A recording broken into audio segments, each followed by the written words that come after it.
Thanks everyone. Welcome to Process Automation What is Next webinar, which is part of our Turbotic series. Today we are going to have very interesting discussion as we have different part of the industries together. We have enablers, we have enterprises, and also we have along with us the implementers who's going to share their experience on the success factors, the do's and don'ts of the enterprise RPA implementation. Let's hear from these leaders, and I will try to make sure that all of you get maximum written out of this session, and hence we'll try to keep it a fireside chat, a lot more Q&A and poll. So there's the first poll which is live right now. I request all the participants to answer the first poll. By the time, let us give our fellow attendees some more time to join the session.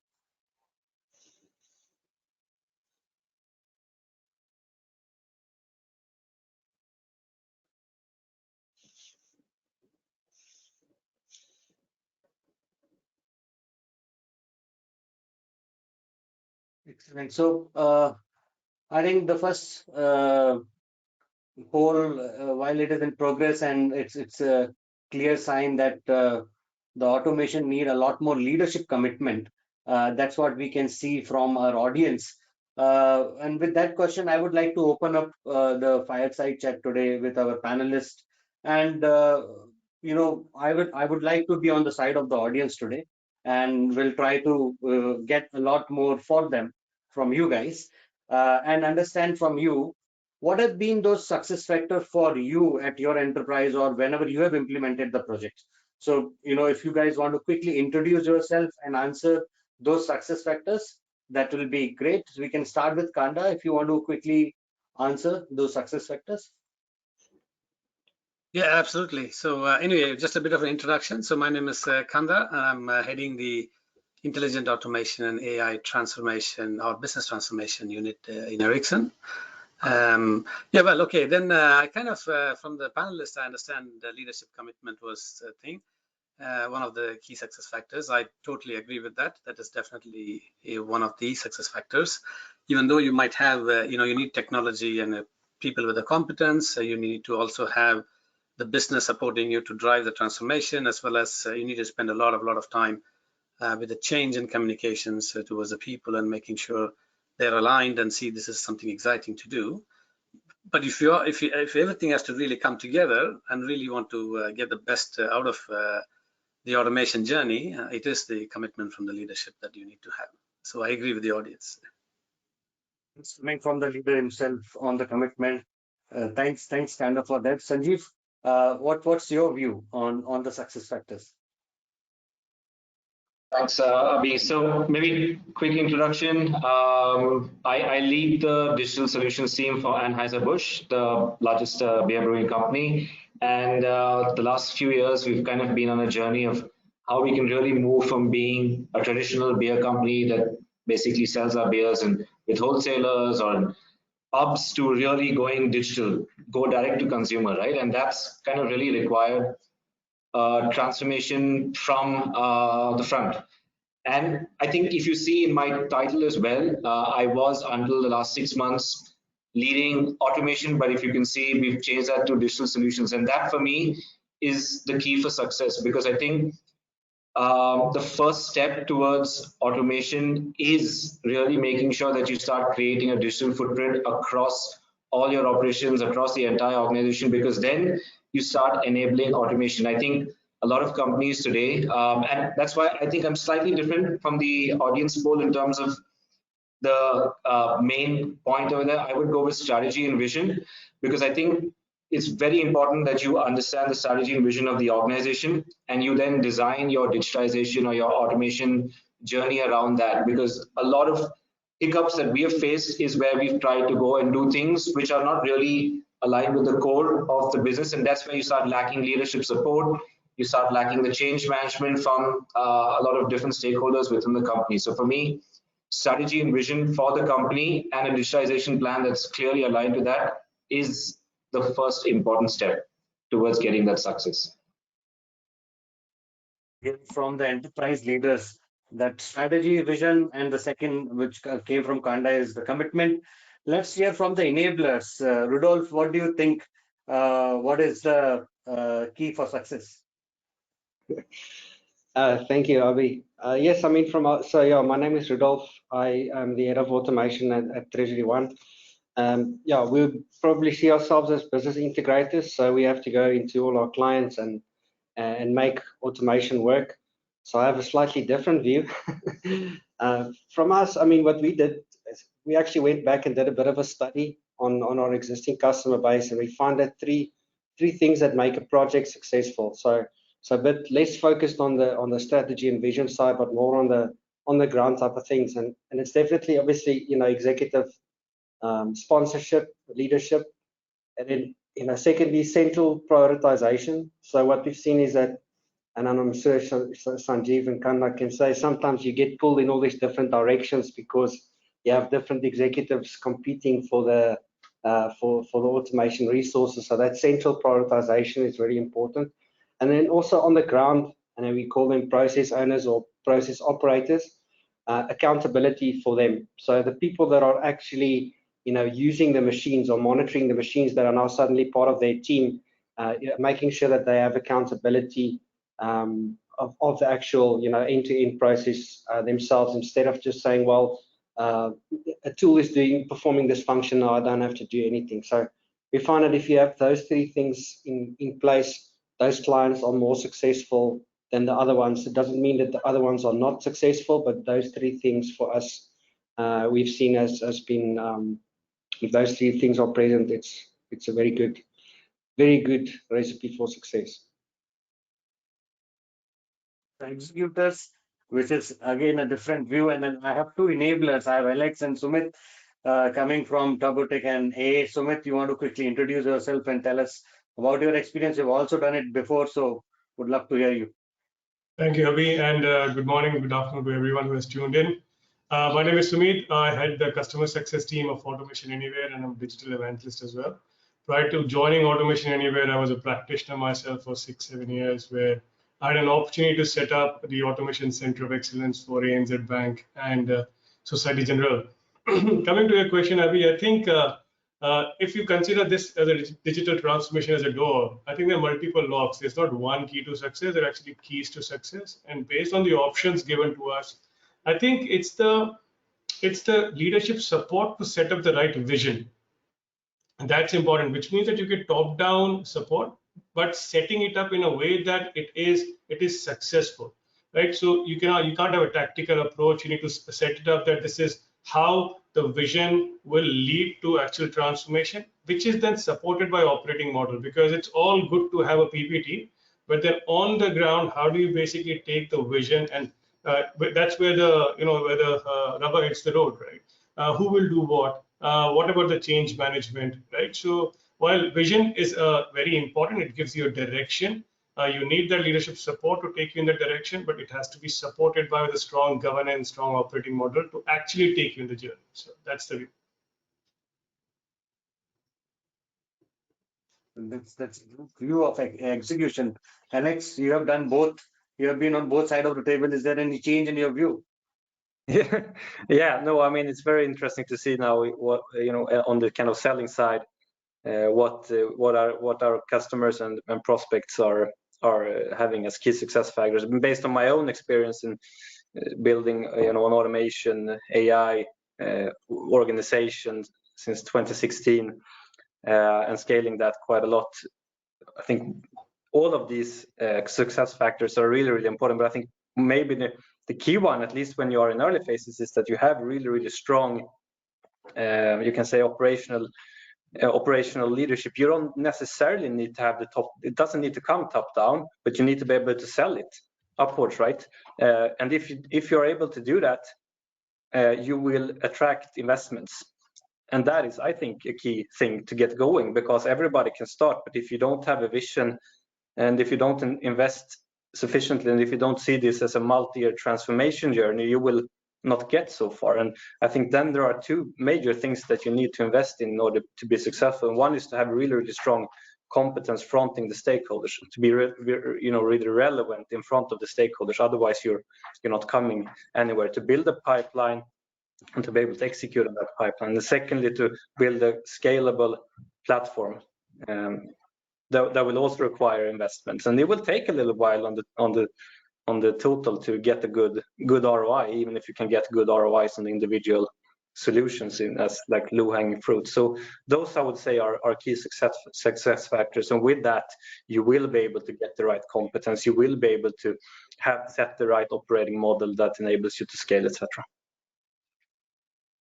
So that's a fantastic now split in the group. I can clearly see one is focusing on strategy and buy-in, and the executives are focusing. So it's gonna be interesting, like those primetime news in Indian news channels, because now I have very good understanding of your first priorities. But let's give a chance to our audience to ask questions to everyone who have attended today. Thanks for joining again. Please keep posting your questions. We would love to pick up good questions and throw it to your the panelists today. And whenever you feel there is any point which you want to make, please write it in the Q&A box. With that, all of us have seen multiple journeys of RP implementation, and for the benefit of my audience, which is on my side today, and I'm on their side, I would like to understand from you guys what are good what are do's and don'ts of a successful implementation, and I would like you to highlight don'ts a lot more than do's. So anyone who want to pick up, what are the don'ts? What are those three things which you don't want the audience and everyone else out there in industry to not to do? Okay, I can go. So this may sound maybe a bit controversial, but I am not a big fan of the term digital transformation, and the reason for that, and I think, is today a lot of us started this journey to jump on the bandwagon where the end goal or the perceived end goal is how do we go digital, how do we digitally transform what we do today. But I think for me, digital is an enabler for business transformation. The end goal has to be how can we change our ways of operating today. And I think, going back on the theme of don'ts, when we started this journey, we wanted to automate the hell out of everything, and then we realized that we had to quickly replace, do a control R on automate to digitize, and digitize for the sake of enabling the business to improve their speed to market, right? There had to be a deeper purpose behind what we were trying to do. And with that journey, what we then started realizing was that, I think rightly said over here, it's a multi-layered journey. It's not a journey that's going to happen in 6 months, 8 months. If you're looking at an ROI to improve your margins for the year, I don't think it's the right approach, right? It needs to be something where you first start with the strategy and vision. I'm going to go back to that again. What are we trying to really achieve, and how is that going to enable the organization to be a lot more nimble? Second is how mature are our processes today for the journey that we want to go in. And step number one is, do not miss step number one, which is really making your processes a lot more standardized, a lot more mature, because then automation, digitization becomes a byproduct by default, right? If we try and skip step one, go into step two, which I know a lot of folks do, we try to do that as well, you tend to then start having a lot of sunk costs in terms of automations that don't work after 6 months, 8 months, or the adoption, the leadership support starts reducing, right? So hope I answered your question there. That's an interesting one. So focus on process, don't skip the steps. And as lots of gurus also says about it, just be in the journey, enjoy the journey. Kanda, you want to pick the? Yeah, sorry, Sumeet, go on. Yeah, just quickly, just one thing. So completely in sync with Sanjeev. I think if I can zoom in more on the automation landscape, right? It also depends where are in your automation journey, right? For example, if you're at the start, you're about to start, the tendency which I have seen is that we start automating the most complex process, right? I think that's not the right step to start with, because the idea is to show confidence to yourself, to your stakeholders, to your customers, that this technology, this particular transformation which you're trying to bring in works. So start small. Go with something simple which is effective. That's really important. Second, be comfortable in saying no. You need not have to automate everything which is thrown at you, because that again may not be the right use cases to automate as well. So we need to have that confidence saying that this is better not automated, or it needs to be basically re-engineered or redefined before you get into before you start putting bots over it, right? And third one is, don't run after the KRA of building bots. And I'm talking from Automation Anywhere, because that basically is, but I'm talking from a practitioner's perspective. It is about bringing the value, right? So if you are able to show a business impact with even one license, which is simple yet effective, you have made a good start, right? But if you go and start boiling the ocean, most complex, see, for complex process, you have humans, right? For the mundane ones, you need the robots. So keep that in mind. That's interesting. So say no. I think with that, it's a very good time to also initiate second poll. So the second poll will be on, but by the time I just want to go back. So Kanda, if you want to quickly pick that one and discuss. You mean the previous question, the don'ts? Yes, the don'ts. Yeah, sure. I mean, I agree with whatever the Sanjeev and Sanjeev was saying, for sure. But in my view, I mean, we have, let's say, the technologies, and the technologies, of course, will do what they're supposed to do. But the key is, in my mind, what you don't do is to underestimate the people and the change management and communication that comes along with it. That's probably sometimes people do it because we have the tech, we get very passionate and motivated and then run with that. In that journey, we probably miss out the people aspect.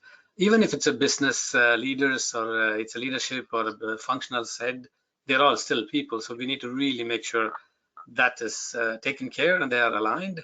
So that is one thing I would say, not to underestimate, because we ourselves spend a lot of time in that area. The other thing I would like to probably think of from my experience is that, of course, there are a lot of benefits by driving this automation journey, and definitely cost is one thing that you might get some efficient in that area. But however, marketing the entire automation journey as a cost reduction activity is probably not a wise thing to do. Then you don't create the excitement, motivation, it becomes something else. And again, also coming back to similar to what the others were saying, don't wait. Even though regardless which phase you are, I think you should jump onto the automation journey, because that's kind of the future. I mean, either you do small or big, but it's fine, but at least have big ambitions and start small and get it done quick. So don't wait. So these are the three things I think of what you shouldn't do it in this case. Definitely, Kanda, you've highlighted it really well, as well as the positioning of not position it as a cost reduction tool. I think very good takeaways. Rudolph, Alex, you want to add anything? Yeah, I'll go. So I mean, I think Sanjeev said, you have to be able to say no, but I also think that you must understand and be honest about your own company culture, right? And sometimes you even have different cultures within different business units within the company. So it comes back to change management. If you try and if you don't fully understand your own company culture in terms of whether centralized operating models work better or decentralized, whatever the case might be, and like Alex also said, doesn't necessarily have to be top down, can be bottom up. So you need to be honest about your culture. And again, Sanjeev said, he doesn't like the word digital transformation, but these are the things that executives read about and get excited about, and those sorts of things. But they must be honest with themselves in terms of what their company culture can actually handle. And then, from a bit more practical point of view, is I agree, never start with one process and then want to go end to end. You always need to be tackling at least 2 or 3 processes or divisions at the same time, because you will get stuck somewhere. It is inevitable. You can plan every single thing up to a T, but somewhere some application access gets delayed, or you start building a process and suddenly there's variations that you could not have foreseen. So that just speaks to don't be inflexible and don't just do one thing at a time. You need to at least have 2 or 3 kettles on the boil to make sure that if you get stuck somewhere, you can just, if you get stuck, you just turn left and go the other way. But you should have that planned already, or that process should be, in the holster, ready to pull the trigger. Yeah, so that's my opinion. Thanks. Yeah, and yeah, I was thinking about a lot of don'ts and those, but I landed with one, maybe a little bit more from a C-suite perspective, and I think try to remove some frictions. What we see is that if there are too many organizations doing things that are overlapping, you will run into each other a lot, right? And that will create a lot of friction, and a lot of time will go around debating about what is the best solution for this specific, and basically create driving individual incentives, so to say, instead of doing what is best for the business. So if you can remove some of these, if you can build a bigger and more powerful organization that drives this transformation, be it AI, automation, analytics, data, process management in one, instead of having multiple teams running into each other. I think that is one thing that will definitely speed up your implementation. And another thing is to ensure that you have the people that are fronting the business stakeholders, to really give them all the support. I mean, they are leading the initiative, so they they shouldn't have too much resistance in the back end to get things moving, right? Because then you burn your cards with the business if you can't deliver on what you actually talk to them about. Insight, guys, across from the culture to the change to reducing the frictions. Very, very important across the journey. Let me take you towards the future now, and understand from you. Our poll result shows that 60%, 63% of our respondents are saying that embedded the future of automation is embedded into the cloud providers. We also have Vinay Gule, who's asking the question: how do you see the future of RPA platform for next 2 to 3 years? How will it impact your organization or automation efforts? So, let me understand from the leaders here in the group, what do you guys see? What is the future of technology for the automation in next 3 to 4 years?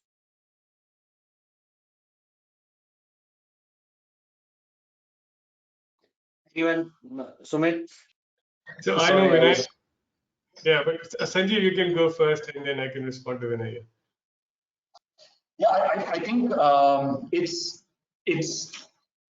the future of automation today it's a kind of loaded question, because even I think if we had access to a crystal ball, it would be difficult to predict, because every 3 to 6 months there is something new that's coming in terms of what can be done. And just when you've invested in something, you see something better, right? So it almost feels like a kid going into a toy store and you pick up a toy and then there's, wow, I should have probably picked that. So I think that is, while I start with that as a risk, I think when I look at the future of automation, RPA still has a lot of relevance. It probably had a lot more relevance in the past. I think the relevance now, that is a big, I won't say a big question mark, but there is a lot of other technologies that are also coming in.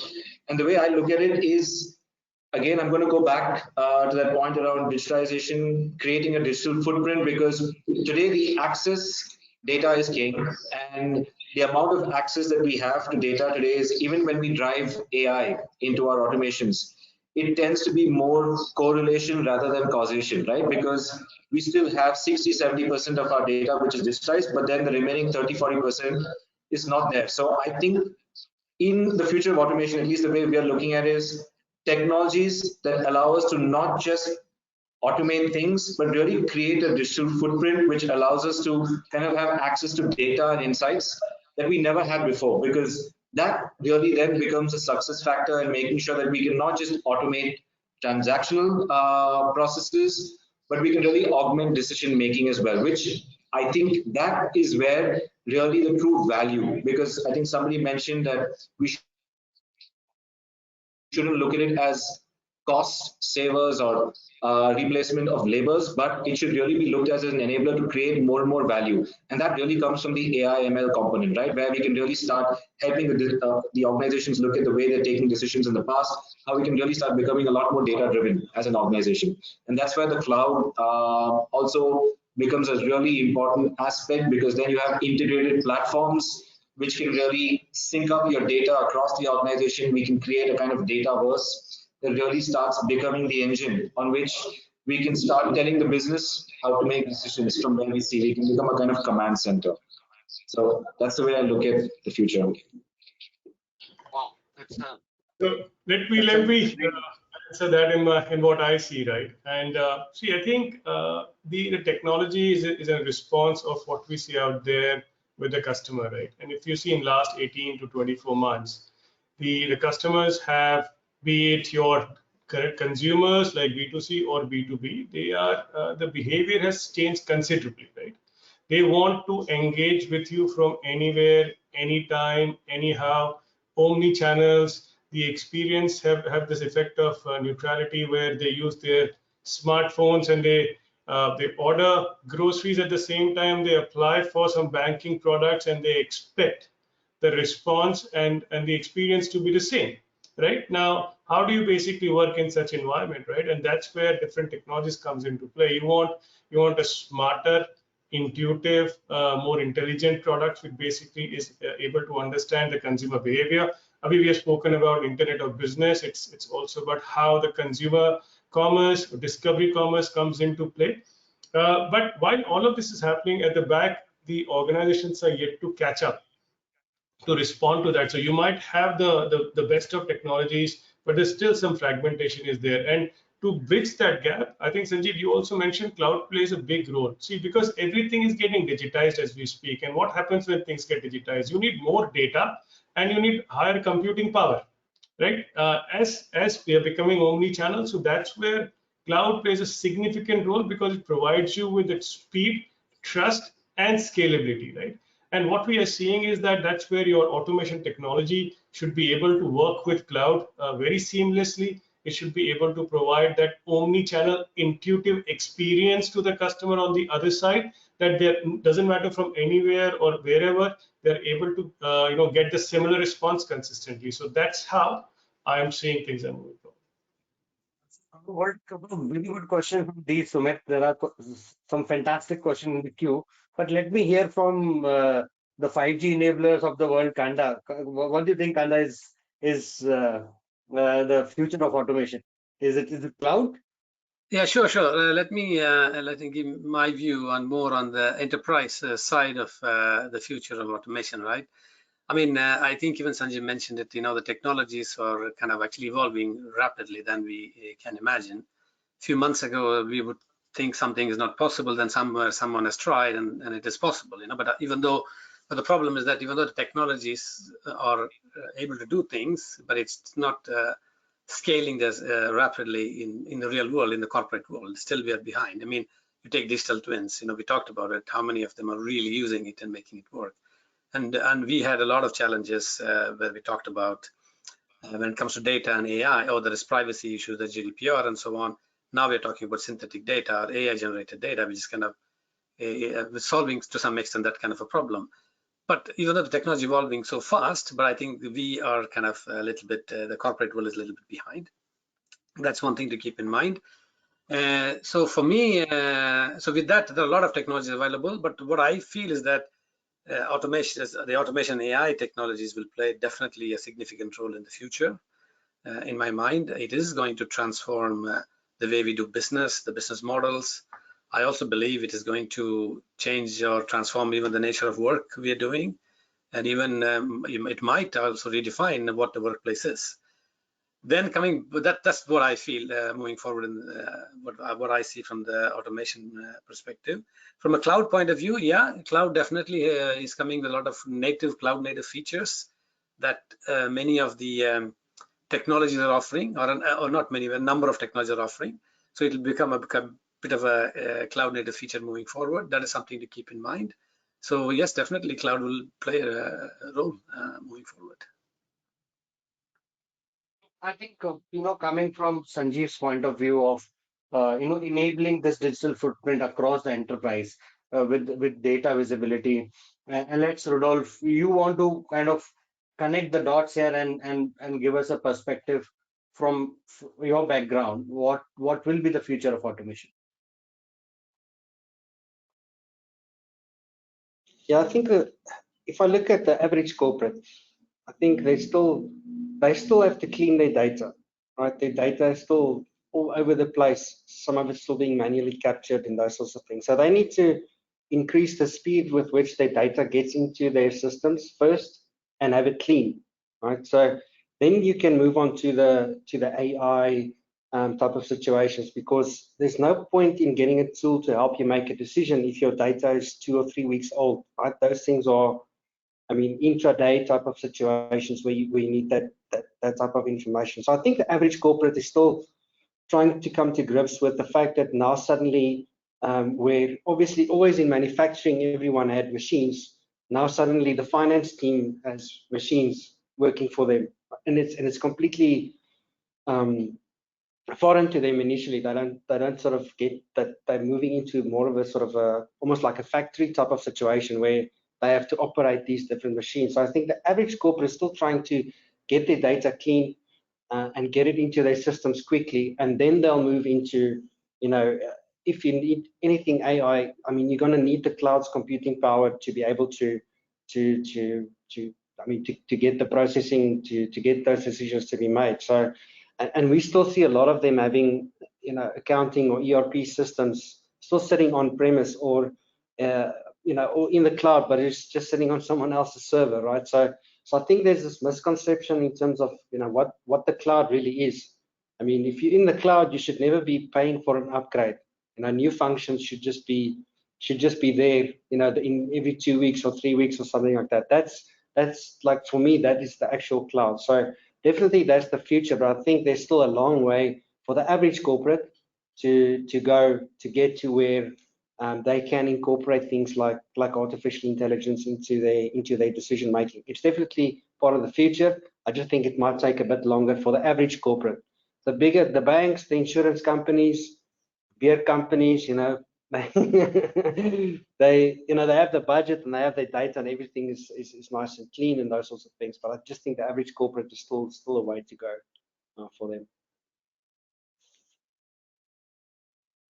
So data is becoming again interesting. So this debate is getting very interesting because one side is tech, other side is data. Alex, you want to connect these two?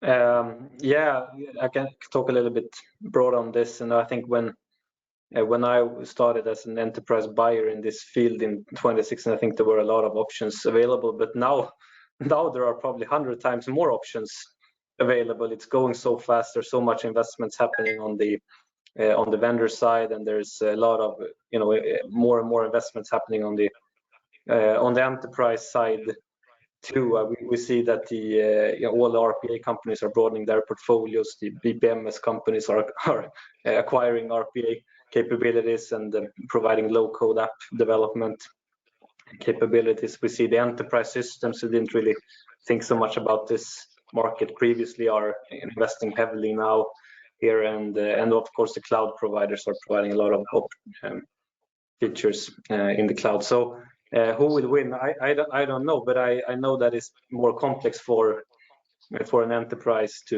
really build the right kind of portfolio. But on the other hand, most of the enterprises still struggle with getting the basics right. So even if the vendors and the market and the leading companies are really ahead and there are really good things that you can do if you get it right, I think the big majority of the market is still struggling with things that are probably more management problems than technology problems on actually getting their initiative and their transformation on the right track. So and this has been my thinking for years, that you need to start to get the basics right with the competence, and if you get that, then you will be able to choose the right technologies and drive a transformation.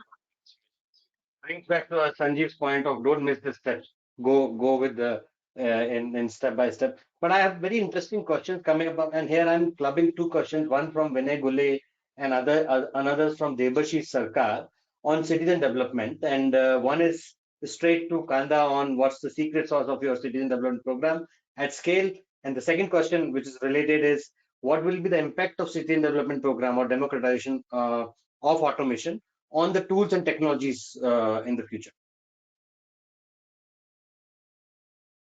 Yeah, sure. I mean, there are no secrets as such, in the democratization program. More, it's the, it's the evolution of your automation and AI kind of a journey. That is a stage. I mean, because usually you start on looking into individual processes within a function, and you start to kind of apply your technologies to automate them, and maybe with tasks, then you do it more end to end and so on. Then at some stage, you also come to a feeling then it's not enough that you're trying to do this everything centrally with the central team, with the central of excellence, and then want to scale automation. That's where when you kind of think of also taking automation to the edge, to the employees on the ground, so that you kind of democratize it. So then you can see the lot of, and also how you handle democratization is it can be done in different ways. You could basically, what you're saying is that rather than it's connected just to a specific center of excellence with certain technologies, let's also involve everyone else in the organization to actually take the automation forward. That's where I think both plays a role. One is the attended automation, we call buddy bots, at least in Ericsson, we do that. And the other one is the citizen data scientist, So because these things, what we get for help is that all of a sudden that ideas that are around in people's heads, they work on a daily basis. They themselves can see what they can automate, and then there are technologies that can support it. So then also you're kind of scaling in a bit of a different way. And also when it comes to the citizen data scientists, this is another thing, because citizen, when you talk about data scientists as such, it's a bit of a scarce competence in general. And also a lot of the time they're working also is to they have to combine with the domain and get the knowledge of the domain, and then they need to go and try something productive with the AI, ML, and things like that. But with the citizen data scientists, what we're able to do is that we can provide platforms, and with some level of training, like if somebody, let's say, the domain expert in the financial domain, they themselves are able to some extent create their own models and get to derive the insights and make it a bit more data driven on how we are working. So this is how the platforms play a role. Again, I wouldn't say democratization is something that you go quick in. You need to really still focus on a functional basis and work with that. And then when you get certain level of maturity, then you can go cross-functional as well as democratize down all to the employees. Question is for Sanjeev. Sanjeev, someone has hypothetically given question to you, but it is for you. Consider a large-scale organization. There are many isolated automation across organization. How will the CIO and the cybersecurity team will be able to identify, manage, and view the functioning and well-being of automation? I think from that standpoint, right, that's where, I mean, this discussion about democratization also becomes prominent. But at the end of the day, what you don't democratize is the governance of technology that you're deploying, right? So having a centralized team, having the cloud becomes really crucial, because then you don't have attended desktop automations which cannot be monitored. So I think what's crucial is, number one, you are able to get into a mode where governance of anything that you do in the tech space is centralized, and there are lots of new vendors, technology providers out there with self-healing techniques, self-governance techniques, which I think are going to play a very crucial role as we start democratizing the use of technology, right? So I think that would be my simple answer in terms of how to address that space.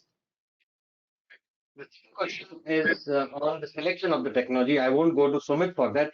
Let me go to Rudolph for that. Rudolph, how do you select the right technology?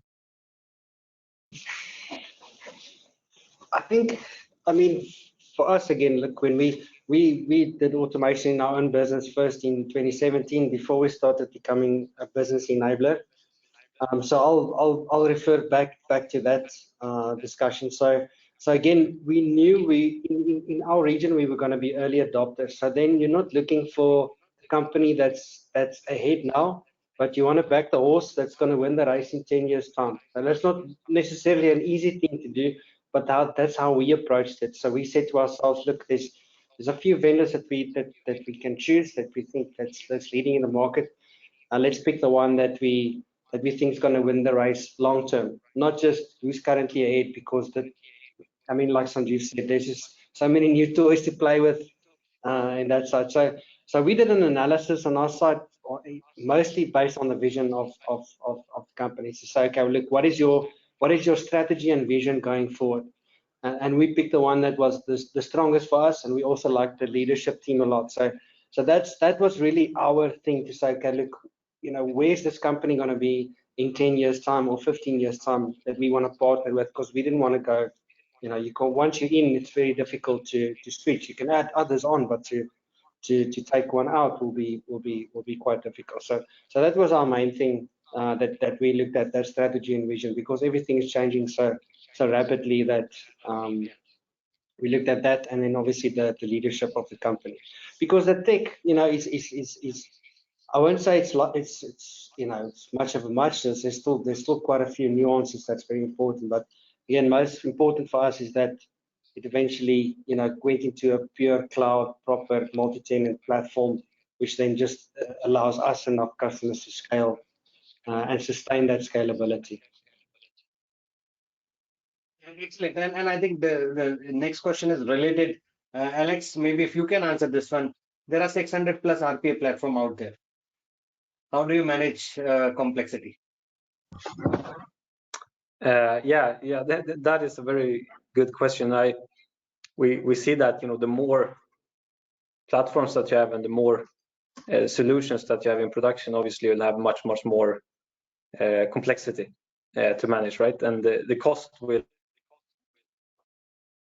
not be counted for in the beginning when started. So if you don't manage this, that will consume a lot of the investments that you can hopefully put in more value adding activities in automating further business processes or adding new capabilities to your organization. So I think you need to really keep track of that in a good way. And I think something that a lot of these COEs or whatever you call them, automation functions, even though they are selling automation within the organization, they are operating in a quite non-automated fashion themselves. So the core business flow of doing automation, speed from identifying an opportunity, qualifying that opportunity, building that solution into operating it's a quite manual process in itself, and it's done in PowerPoints and Excels and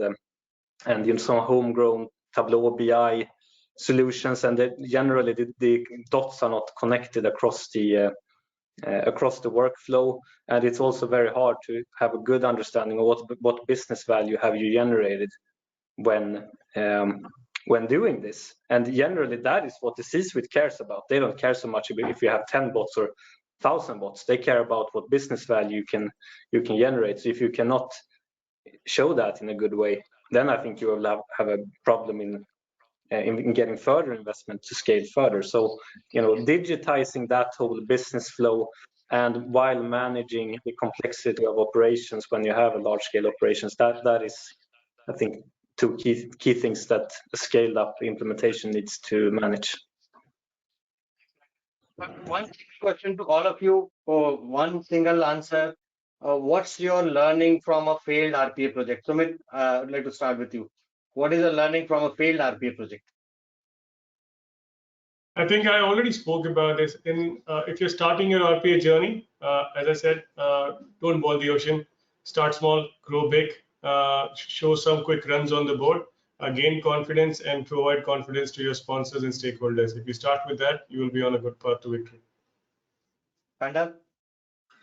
Yeah, so you try to automate something which is not standardized. So it's basically automating something which shouldn't be automated. So that was one of the learnings as well. So standardize the process and look through it before you go in and put in automation. That was one of the lessons. Get the right candidate. Yeah, get the right candidate. Perfect. Sanjeev? I think it's similar to what Kanda said. Do not get into a mode of trying to automate the garbage in because you really spit garbage out. So keep your processes standard before you even think of trying to automate them. Any failed projects, any learnings? Lots of failed projects. But I think that failure is important for the organization because it's really important for sometimes you get a lot of pressure from your stakeholders who are under cost pressure, who want to get onto the automation bandwagon and do stuff. And sometimes just explaining it to them is not good enough. People need to see failures. That's why you have a version 2, version 3, and transformation journeys, right? Because that version 3 helps you learn from a version 1 and version 2. So I think it's important that also it's okay to attempt different kinds of use cases, not necessarily wait for that perfect use case. Because as an organization, you'll learn about the uniqueness that your organization has.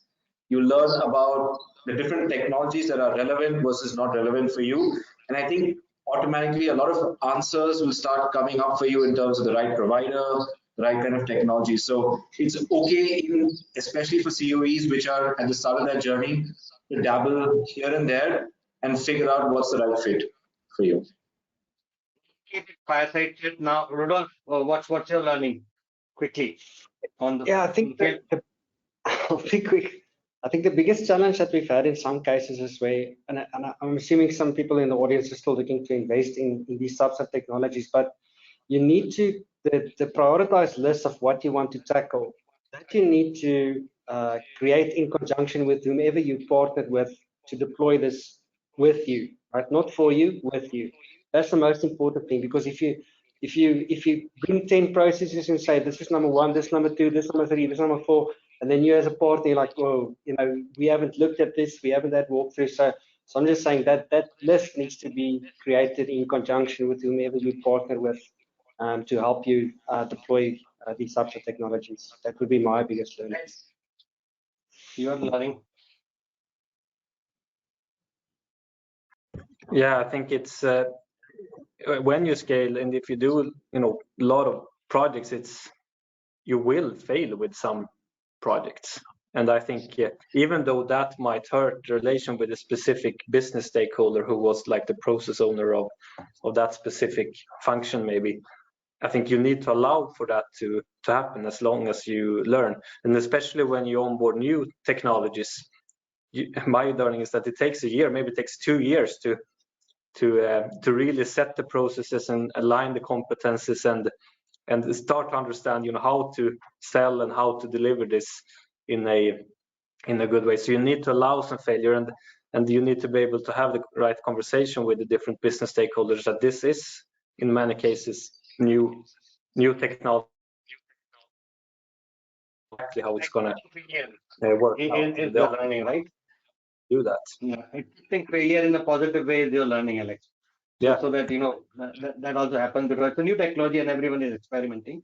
I have some very interesting question, but these questions cannot be framed. The question is on change management. How long it take for an organization to adopt a good change management for a big change like automation? I'm sure the answers might differ depending on the size of the organization, complexities. But if anyone want to take a shot on that question, it's from Gunshekar Kumar.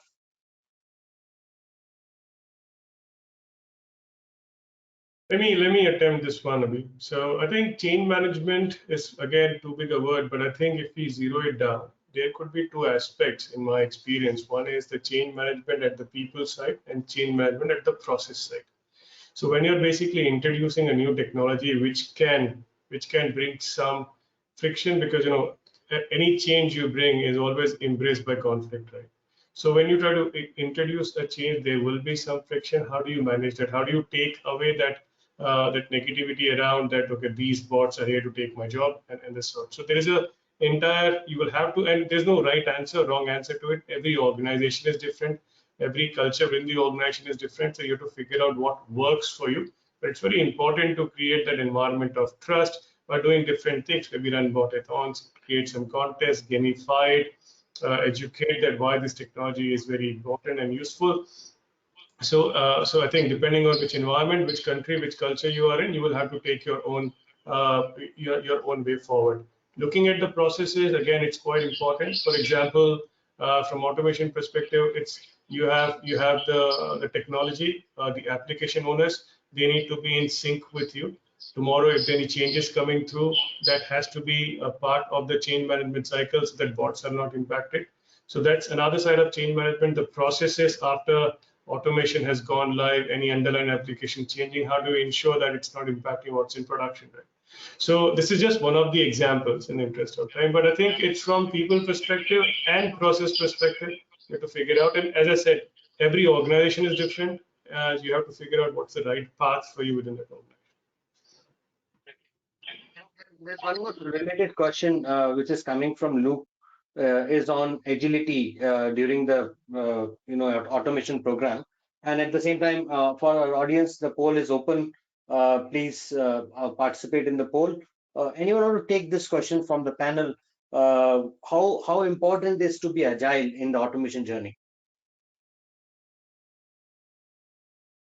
I can take that. I think agility is crucial, but again, everything is about striking the right balance. Getting too agile means you basically get pulled in all directions, and what would probably be a 1 or 2 month project ends up becoming 4 months or 5 months, and then probably even not feasible at the end of it, right? So what's crucial is you define an MVP, right?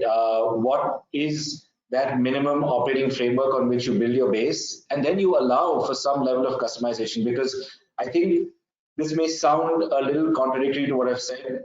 Standardization is important, but at the same time, if we don't enable customization in what we do, the usability, adaptability of the products that we build doesn't go as much as we want to, right? So it's very important to have a good, strong framework on which to operate, and being less agile about that is important. That's where your MVP comes in. But then after that, making sure that that last mile connectivity to get the product from MVP to that brilliant product which the organization really wants to adopt is where I think we have to be agile. I think you have to craft a fine balance between where you should be agile, where should not be. Anyone else? Any views on agility? Yeah, maybe I can take something, but it was very sunny here. Even though it's -10, it was so warm sitting by the window, so I had to shut down the the blinds.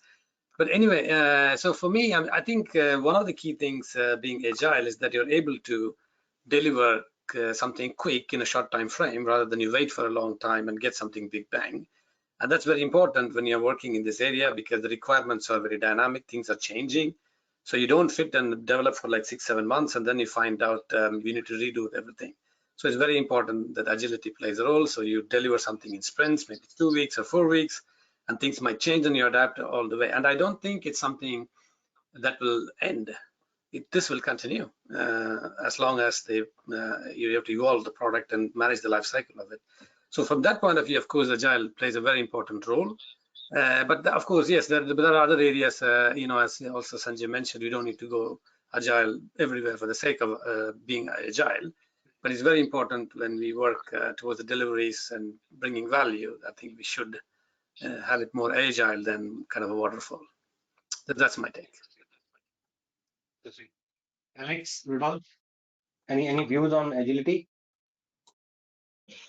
Yeah, I cannot improve on their answers. I fully agree. Sanjeev made a very good point there in terms of the framework cannot be that agile, but definitely, I mean, it's non-negotiable from a delivery point of view when you're actually building and delivering those processes. If you try waterfall, it will not work. It's just, agility is non-negotiable, but Sanjeev's point about the framework being not that agile is also very important to take note of. 5 more minutes left. We'll just start the last poll. By the time that last poll goes, there are a couple of very good questions, and I want to use this time and for the audience, I want to make sure that they get the answer. So there is a very interesting question from Ankita Guleria on process efficiency, which is connected with DMAC and Six Sigma. What do you think the process automation connectivity in the future with Lean or DMAC kind of a framework? Will there be any standards like that?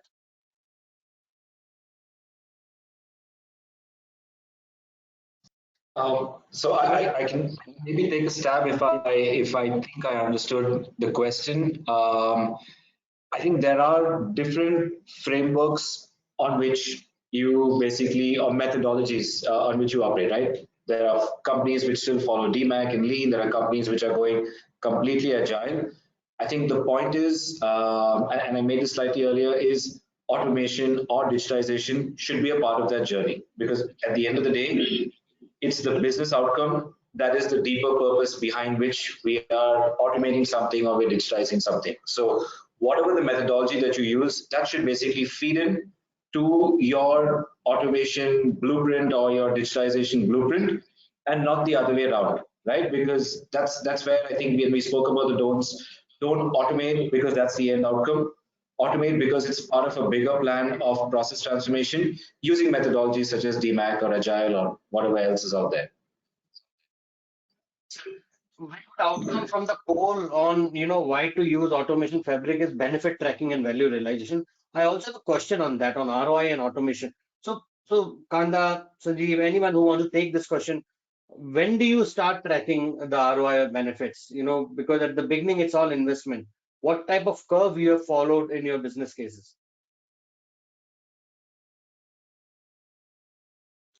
I mean, maybe I can take this. I mean, we have had a practice since many years that we try to always bring in for every single automation the concept of we have a business case for every single use case we work, and we always had a business case that kind of shows not only an ROI but also all other benefits, the more tangible and intangible benefits, because that's one of the way we thought it's very important, even though it's a long-term investment.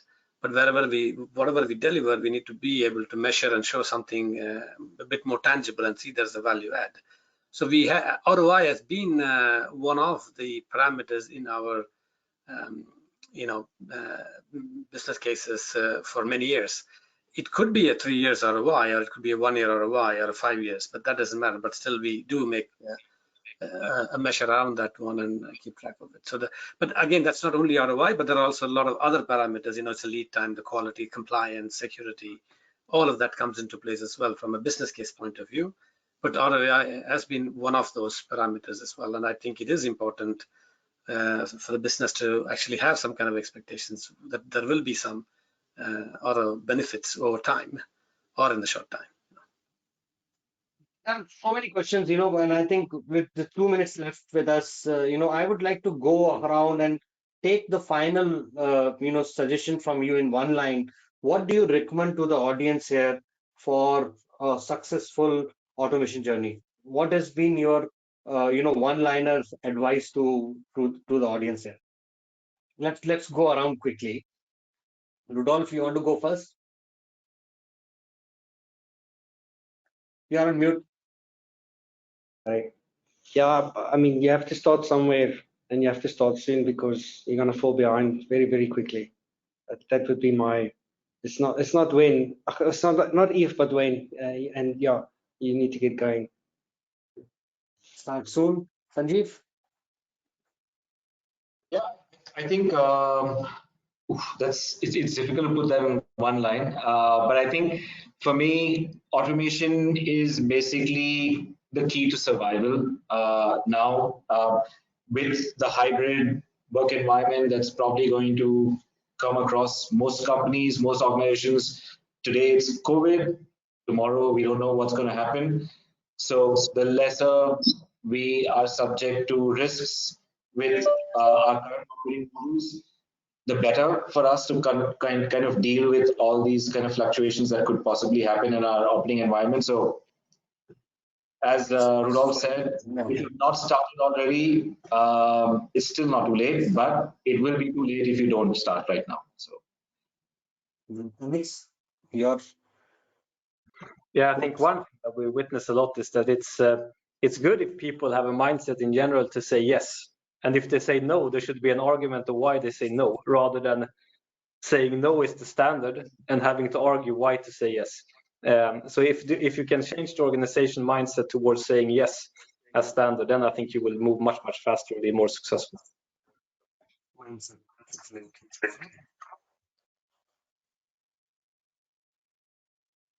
Is that me, Abhi? Sorry, you're just breaking. Yeah, so for me, I think I was expecting to be the last, so I would have said all of the above. That would have been a one-liner. But I think for me, it is automating for the right reasons. I think that's the key. It's important that you're automating to bring the right value and just not running behind to build the bots. And I think if you have that mindset, I think you find the right opportunities for right reasons, you get right sponsorships, and then you go successful in your journey. Your key takeaway. Yeah, sure. I mean, I could have said I do say all of the above. Plus, I think my take is that if I really had to put it in one line, I think don't wait, think big, start small, and do it really fast. Excellent. So thanks a lot, gentlemen. Very insightful. So my key takeaway is either you are getting automated or you are automating. Like it's like change, and it has become synonymous to change today. And predicting future is today very simple. It's all about artificial intelligence. So thanks, gentlemen. Thanks for participating. Thanks to audience for such an active participation. We will answer all your questions one-on-one as well. And feel free to reach out to us on public platforms like LinkedIn and all, where we'll be able to have one-on-one with you guys if you have any more questions. Thanks to all the panelists, Sanjeev, Alex, Kanda, Sumeet, Rudolph. This was really insightful. Lots of key takeaways for all of us. Thanks everyone. Thank you. Well done. Thank you. Thank you. Thank you. Thank you.